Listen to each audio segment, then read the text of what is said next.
use the tips of your fingers and weave Push it it in in. like a Like this? massage. Then you're Go deep. connecting it Move to it the around layers. as you get it, because what you want to do is bring this piece of straw Into it. into that piece that you just put on. Connecting it to the layers. So it below, becomes behind. one glob. You want it wrapped around.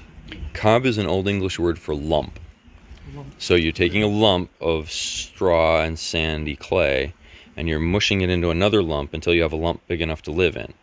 Okay, so it's like sculpting a big clay pot. Remember when you had to fork the clay to make a clay pot and you're trying to get them to weave together? Well, now we've got fiber reinforcement and that will hold it together very well. Even on a surface like this, we can get it to weave back into the surface, like she was saying. And if we don't weave it back into the surface, then it kind of just wants to fall off. And maybe it's being held on by just, oh, look, a little bit of it got caught on this. Sometimes you'll come back and a plaster is just barely being held on by the short hairs here.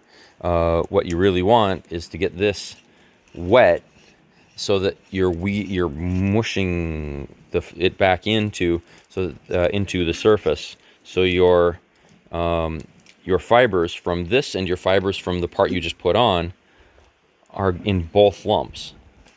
So that if it starts to separate, it's actually being held. They're holding on for dear life. Yes.